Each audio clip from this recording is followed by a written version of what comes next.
తెలుగుదేశం పార్టీకి క్యాంపెయినింగ్ చేయడం నా బాధ్యత అయితే, నేను నమ్ముకున్న వృత్తి నా సినిమా. ఒక సినిమా యాక్టర్గా నన్ను నమ్ముకున్న ప్రొడ్యూసర్లకి, నన్ను నమ్ముకున్న నా యాక్టింగ్ మీద నమ్మకం ఉన్న దర్శకులకి న్యాయం చేయాలి. కాబట్టి రాజకీయాలు అనేవి ఈ వయసులో, నిజంగా నా వయసు 28, ఈరోజు 28 ఏళ్లకి రాజకీయాల గురించి ఆలోచించేసేంత రాజకీయవేత్తని కాదు. సో తెలుగుదేశం పార్టీకి నేను దూరంగా ఉండడానికి కారణం నా సినిమా ఒత్తిళ్లు. సీనియర్ అయ్యేదాకా సినిమాలేనంటున్న జూనియర్ సెటైర్ల మీద తెలుగుదేశం క్యాంపుల్లో యమ సీరియస్ గా చర్చ జరుగుతున్నట్లు విశ్వసనీయపు వాసనలు వస్తున్నాయి.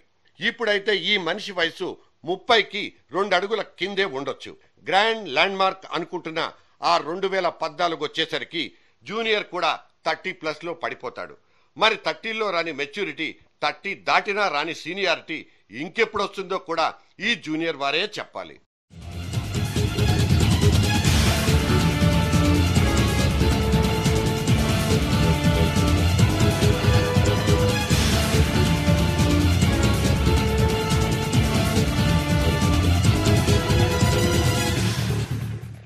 ఇవాళ యూపీ చరిత్రను తిరగరాస్తానంటూ తెగ ఉరకలేస్తున్న అఖిలేశుడి ఏజ్ కూడా మొన్నే కదా 30 దాటింది. అసలు 30 కూడా దాటని నవ యువ కెరటాలు ఇండియన్ పొలిటికల్ మ్యాప్ మీద ఈజీగా దొరికిపోతారు.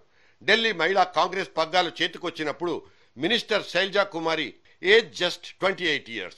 సంగ్మా కూతురు అగాధా మన్మోహన్ క్యాబినెట్ లోనే ది యంగెస్ట్ స్టేట్ మినిస్టర్. అగాధా పుట్టిన తేదీ 1980 July 24. శరద్ పవార్ కూతురు సుప్రియా సులే కూడా ఇవాల్టి పార్లమెంటేరియన్ లో కుర్ర ఎంపీగా పేరుంది. పంచాయతీ నుంచి పార్లమెంటు దాకా ఎన్నికలంటూ వస్తే ఇప్పుడు యంగ్ బ్లడ్ కే డిమాండ్ ఎక్కువ. అందుకే నేనంతా ఆఫ్టర్ ఆల్ 28 అంటూ జూనియర్ తెగేసి చెప్తే తెలుగు తమ్ముళ్ళు ఇటువంటి సాపత్యాలన్నీ బయటికి తీసినా తీస్తారు. అంత దూరం ఎందుకు? కిరణ్ కుమార్ రెడ్డి, రాజశేఖర్ రెడ్డి, మీ మామయ్య, మన అధినాయకుడు చంద్రబాబుల్నే తీసుకోండి. వీళ్ళంతా ఇప్పుడైతే 50లో పడ్డారు గాని ఆరంగేట్రం చేసినప్పుడు వీళ్ళ వయసులన్నీ 20+లేనన్న సంగతి ఈ జూనియర్కి ఎందుకు గుర్తుండదు? కాలేజ్ డేస్ లో స్టూడెంట్ యూనియన్ల చుట్టూ తిరిగి తర్వాత డిగ్రీలు అయిపోగానే నియోజకవర్గాల మీద పడ్డ పర్సనాలిటీలే ఇవాళ మంత్రులైనా ముఖ్యమంత్రులైనా.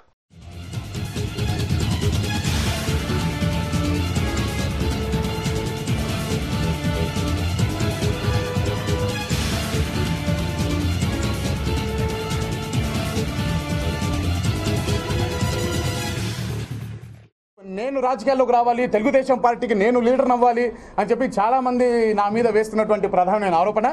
దయచేసి మీ అందరికి చెప్తున్నాను, నా వయసు 28, నేను యాక్టర్ని, నా బ్రతుకు తిరుగు, నా ఫ్యామిలీని నేను చూసుకోవాలి. రీసెంట్గా పెళ్ళైంది. సో ఎక్కువ నా ఫ్యామిలీ మీద కాన్సన్ట్రేషన్ నా సినిమాల మీద ఉందే తప్ప రాజకీయాల మీద ప్రస్తుతానికి కాన్సన్ట్రేషన్. నా ప్రొఫెషన్ సినిమా, నాకు ఆక్సిజన్ సినిమా, దాని తర్వాతే ఏదైనా అంటూ కుండబద్దలు కొట్టడం తన వ్యక్తిత్వమే కావచ్చు. కానీ చివరకంట కట్టె కాలేదాకా తెలుగుదేశంతోనే ఉంటానన్నప్పుడు ఈ కుర్రాడికి రాజకీయాలతో సంక్రమణం జరిగినట్లే జమ కట్టాలి. పార్టీ కోసం స్టేట్లో ఓ కార్నర్ మొత్తం రోడ్ షోలతో చుట్టి తొడలు కొట్టేసినప్పుడు, పార్టీ తరఫున జనం దోసిళ్లలో హామీలు గుప్పించినప్పుడు, మామయ్యతో మాట్లాడి అయిన వాళ్లకు సీట్లిప్పించుకున్నప్పుడు అప్పుడే ఈ నందమూరి మనవడు ఒక 16 ఆణాల పొలిటీషియన్ గా మారిపోయాడు. ఇచ్చిన నిరుపేదవర్గం కసీంకోట మండలం తెలుగుదేశంకి నిజమైన పార్టీ. సోదరులారా, ఈ రోజు మీరు చూసుకుంటే ఆనాడు 1982, 83లో నాటి కాలం మళ్ళీ ఈరోజు వస్తుంది. కాంగ్రెస్ వాళ్ళు చేసే అవినీతికి, అక్రమాలకి, అరాచకాలకి అంతుపంతు లేకుండా పోతుంది మన రాష్ట్రం. మన ఆత్మగౌరవం, తెలుగు ప్రజలైన మనం వారి కోరల కింద నలిగిపోతున్నాం. సోదరులు, ఒకవేళ మొన్నటి మహాకూటమికి కాలం కలిసొచ్చుంటే, ముద్దుల మామయ్య కుర్చీలో సెటిల్ అయ్యి ఉంటే, ఇప్పుడు ఇలా నా ప్రాణవాయువు సినిమాలేనట్టు పక్కకు తప్పుకునేవాడా అన్నది తమ్ముళ్ల ప్రశ్న. అంతకు ముందోసారి యువతకు ఛాన్స్ ఇవ్వండి మామయ్య అంటూ పబ్లిక్ గా చంద్రబాబును ఇబ్బంది పెట్టింది కూడా ఈ యువకుడు కాదా? ఈరోజు ఈ సభ సందర్భంగా మావయ్యని 2 కోరికలు కోరుదాం అనుకున్నాను. పార్టీలో యువతకి ప్రాధాన్యత ఇవ్వాలి మావయ్య. పార్టీలో, ఎందుకంటే పార్టీలో మహిళలకి ప్రాధాన్యత ఇవ్వాలి. యువత, మహిళలు ఆనాడు తాతయ్య గారు పార్టీని స్థాపించినప్పుడు చేదోడు వాదోడుగా నిలిచి పార్టీకి వెన్నెముకలయ్యారు. పార్టీ తీసుకునే ప్రతి నిర్ణయం ఈ రాష్ట్రంలో ఉండే ప్రతి యువతకి, మహిళలకి ఆదర్శంగా ఉండాలని మిమ్మల్ని కోరుకుంటున్నా. చెస్ 28 ఏళ్లకే రాజకీయాలేంటి, ఎకసెక్కలాపండి అంటూ ఇవాళ సైడ్ అయిపోతున్న ఈ జూనియర్డు అప్పుడు సీనియర్ల పాలిటిక్స్ మీద ఎందుకు విసిగిపోయినట్లు కూడా తెలీదు. సరే, పోరోడు సినిమా ఫీల్డ్లో మంచి స్వింగ్ మీద ఉన్నాడు, డిస్టర్బ్ చేయకండి అనుకుందామన్నా అంత సీను అక్కడ లేనట్టు కనిపిస్తోంది. ఈ ఎన్టీఆర్కే కాదు, టాలీవుడ్లో ఏ ఎన్టీఆర్కి నసీబ్ ఖరాబ్ అయినట్టే కనిపిస్తోంది. ఈగలు దోమలే హీరోలు అయిపోయి బాక్సాఫీసుల్ని పగలగొట్టేస్తున్న ఇవాల్టి సీజన్ కథానాయకులందరి గుండెల్లో కలవరం పుట్టిస్తోంది.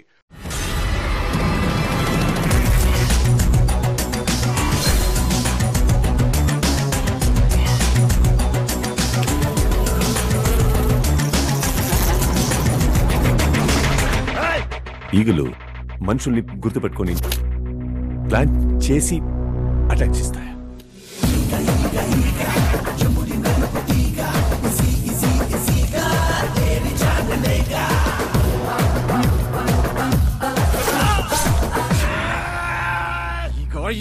ఈగ నీకు ఈగ పిచ్చేంట్రా? ఒక బోర్డు ఈగకి భయపడుతున్నావు ఏంట్రా? బోర్డు ఈగ ఒకళ్ళిద్దరు తప్పిస్తే అందరి సక్సెస్ రేట్లు బాగా సన్నబడిపోయాయి. ఎవరి కెరీర్ గ్రాఫుల మీద చెప్పుకోదగ్గ గర్వకారణాలే లేవు. 50కి రీచ్ అయినా ఇప్పటికీ డ్రీమ్ బాయ్ ఇమేజ్ ని ఎంజాయ్ చేస్తున్న నాగార్జునకి సినిమా అనేది సెకండరీ ప్రొఫెషన్ గా మారిపోయింది.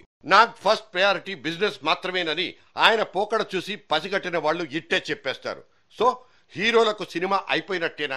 ఏతావాత తెలుగు తమ్ముళ్ళంతా కలిసి అబ్బాయి గారికి నచ్చ చెప్పేది కూడా ఇదేనా?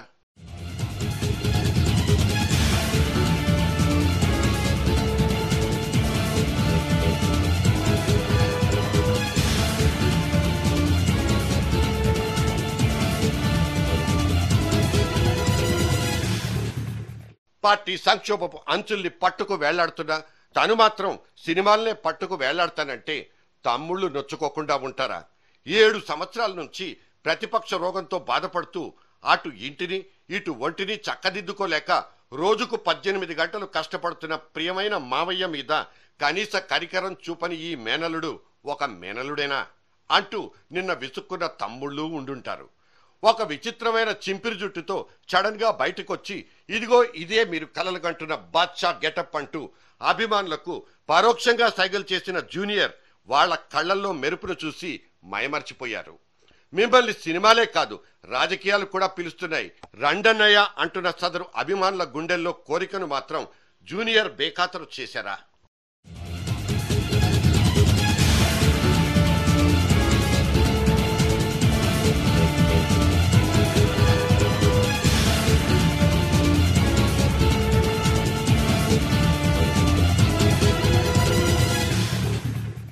తాతయ్యకు గుండెకాయ లాంటి గుడివాడను రేపు వేరే పార్టీ మనుషులొచ్చి గద్దల్లా తన్నుకుపోతే అప్పుడు ఈ మనవడికే కదా తలవంపులు.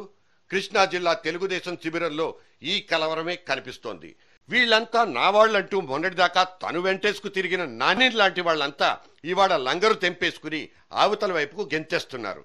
ఆప్త మిత్రుల్నే ఆపుకోలేక పార్టీకి గండి పడుతుంటే అలా చూస్తూనే ఉండిపోవటం పుట్టి పూర్తిగా మునిగిపోనివ్వండి అప్పుడు చూద్దామంటూ తేలికపాటి మాటలతో గుండెల్లో పొడి చేయడం తెలుగు తమ్ముళ్లను తెగ ఇబ్బంది పెడుతోంది. నా కట్ట కాలేంత వరకు, నాలో ప్రాణం ఉండేంత వరకు, తెలుగు జాతి బ్రతుకున్నంత వరకు, తెలుగుదేశం పార్టీ బ్రతుకున్నంత వరకు తెలుగుదేశం పార్టీతోనే ఉంటాను. పార్టీకి ఎప్పుడు నా అవసరం ఏ రూపంలో కావాల్సి వచ్చినా కూడా నేను ఆ బాధ్యతని నా పార్టీ వైపు, మా పార్టీ వైపు, మనందరి పార్టీ వైపు తప్పకుండా నేను తీరుస్తానని మీ అందరికీ మనవి చేస్తున్నాను.